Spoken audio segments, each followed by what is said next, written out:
اور اب بات کریں گے پاناما کیس پر سپریم کورٹ میں ہوئی آج کی سماعت کی۔ سپریم کورٹ میں پاناما کیس میں تحریک انصاف کے وکیل نعیم بخاری نے وزیر اعظم کو طلب کر کے جرا کرنے، آرٹیکل 62-63 کے تحت نااہلی اور نیب کو ریفرنس بھجوانے کی استدعا کی ہے۔ کیا جے آئی ٹی دستاویزات کا سورس جانے بغیر انہیں درست قرار دیا جا سکتا ہے؟ کیا جے آئی ٹی کو ملنے والی دستاویزات پر عدالت فیصلہ کر سکتی ہے؟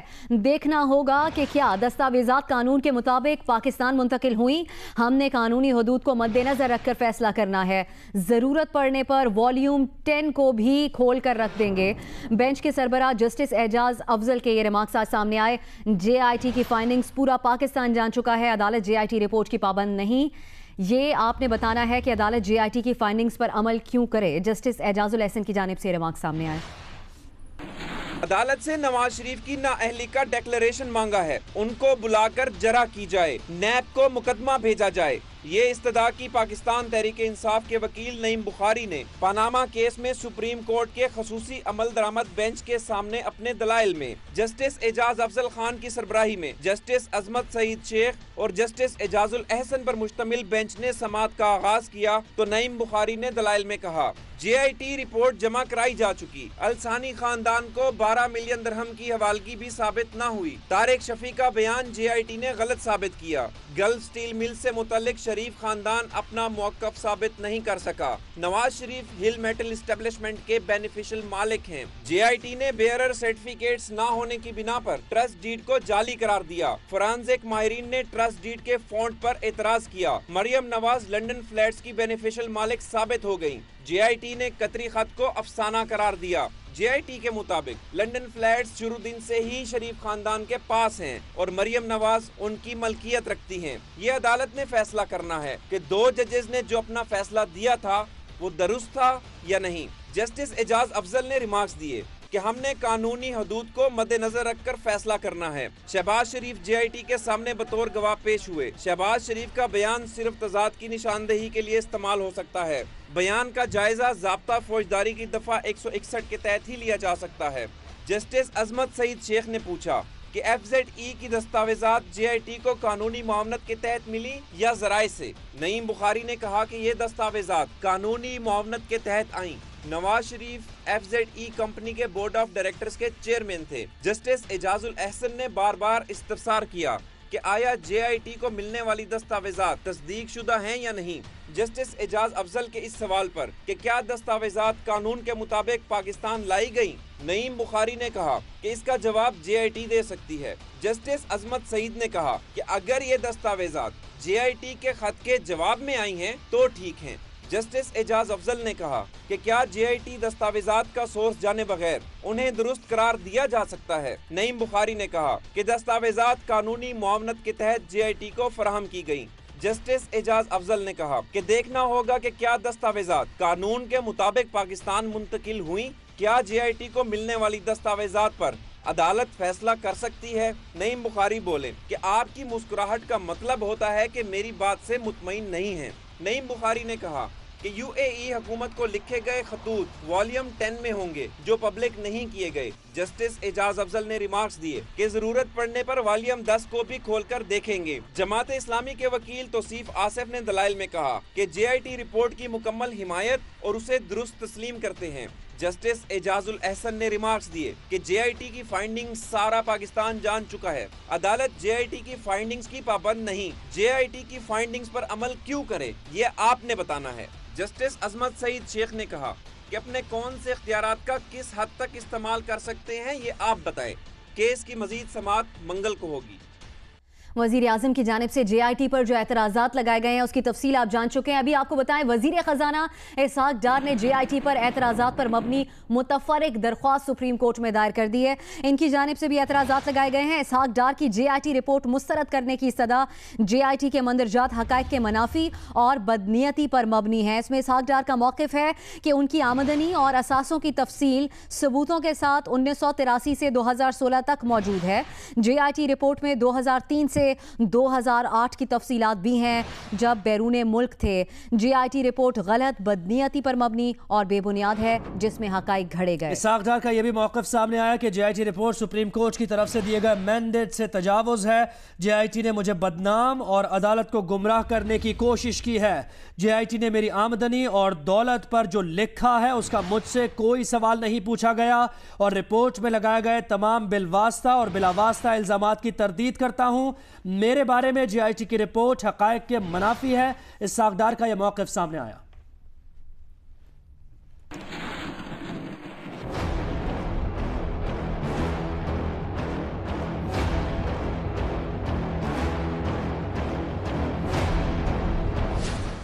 JIT رپورٹ سپریم کورٹ کی طرف سے دیے گئے مینڈیٹ سے متجاوز ہے. JIT کے مندرجات حقائق کے منافی، بدنیتی پر مبنی اور گھڑے گئے ہیں. JIT نے جن اثاثوں میں اضافے کا لکھا اس بارے میں مجھ سے کوئی سوال نہیں پوچھا. مجھ پر لگائے گئے تمام الزامات خود ساختہ اور جعلی ہیں، ان کی کوئی قانونی حیثیت نہیں. یہ کہا وفاقی وزیر خزانہ اسحاق ڈار نے JIT پر اعتراضات پر مبنی متفرق درخواست میں. اسحاق ڈار نے درخواست میں کہا کہ 1983 سے 2016 تک میری آمدنی اور اثاثوں کی تفصیل ثبوتوں کے ساتھ موجود ہے.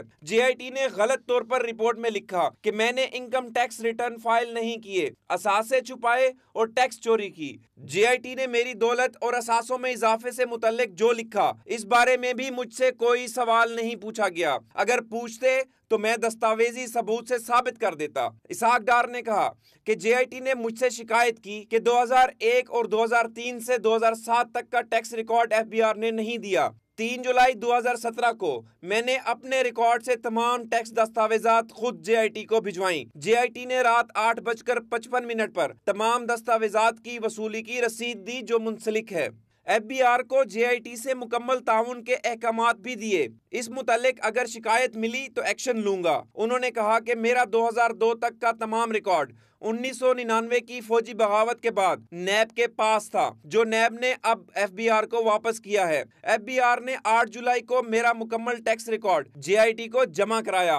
FBI نے میری ٹیکس کی تفصیلات JIT کو 30 مئی اور 30 جون کو دی اور وصولی کی رسیدیں بھی حاصل کی جو اس درخواست کے ساتھ منسلک ہیں. اسحاق ڈار نے کہا کہ JIT چاہتی تو نیب سے ہی میرا تمام ریکارڈ نکلوا سکتی تھی کیونکہ ٹیم میں نیب کا نمائندہ تو شامل ہی تھا، مگر ایسا نہیں کیا گیا اور FBI نے خود ریکارڈ ڈھونڈ کر ان کو دیا. اسحاق ڈار نے کہا کہ JIT نے ان کو بدنام کرنے کی کوشش کی، عدالت کو گمراہ کیا. عدالت سے استدعا ہے کہ JIT کی رپورٹ کو مسترد کیا جائے. مسلم لیگ نون کے رہنما دانیال عزیز کہتے ہیں کہ آج پیپلز پارٹی اور N2M والے بھی سپریم کورٹ آئے جن کا درخواست سے کوئی تعلق ہی نہیں ہے. انہوں نے کہا کہ لگتا ہے ان لوگوں کی سپریم کورٹ آنے کی کسی نے ڈیوٹی لگائی ہے. دانیال عزیز نے مزید کہا کیا مجبوری ہے کہ ایک اشتہاری ملزم پر ہاتھ نہیں ڈالا جا رہا. وزیر مملکت برائے اطلاعات مریم اورنگزیب نے بھی گفتگو کی اور کہا کہ JIT کی رپورٹ سپریم کورٹ کا فیصلہ نہیں، سپریم کورٹ آئین اور قانون کے مطابق فیصلہ کرے گی. میڈیا سے گفتگو میں ان کا کہنا تھا کہ JIT رپورٹ کے والیوم 10 کو سپریم کورٹ سے بھی چھپایا جا رہا ہے. مریم اورنگزیب نے کہا کہ JIT رپورٹ کے والیوم 10 کو پبلک کیا جائے. والیوم 10 جس دن پبلک ہوا سب کو خود معلوم ہو جائے گا کہ JIT کا مقصد کیا ہے. مریم اورنگزیب نے پوچھا کہ بتایا جائے کہ کس آئین اور قانون کے تحت JIT اب تک کام کر رہی ہے. JIT رپورٹ کی زبان سے واضح ہوتا ہے کہ یہ بدنیتی پر مبنی ہے. وزیر مملکت برائے اطلاعات مریم اورنگزیب نے گفتگو کی سپریم کورٹ میں اس کیس کی سماعت کے بعد اور انہوں نے کہا کہ JIT رپورٹ کے والیوم 10 کو سپریم کورٹ سے بھی چھپایا جا رہا ہے. یہ بھی دیگر نون لیگ کے جو رہنما تھے ان کی جانب سے یہی کہا گیا، یہی مطالبہ کیا گیا. جبکہ امیر جماعت اسلامی سراج الحق نے کہا ہے کہ حکمران سیاسی شہید بننا چاہتے ہیں. آرٹیکل 62-63 کی روشنی میں وزیر اعظم نااہل ہو چکے ہیں. سراج الحق نے مزید کہا کہ حکمرانوں کے اثاثے سامنے ہیں لیکن ان کے ذرائع معلوم نہیں. امید کرتے ہیں کہ عدالت سے کرپشن کے تابوت نکلیں گے. ہر آنے والا لمحہ حکومت کے لیے اور خاص کر حکمران خاندان کے لیے وہ خطرہ ہے. انجام کو جا رہی ہے حکومت. 62 اور 63 کی روشنی میں حکمران خاندان ان کا وزیر اعظم نااہل ہو گیا ہے.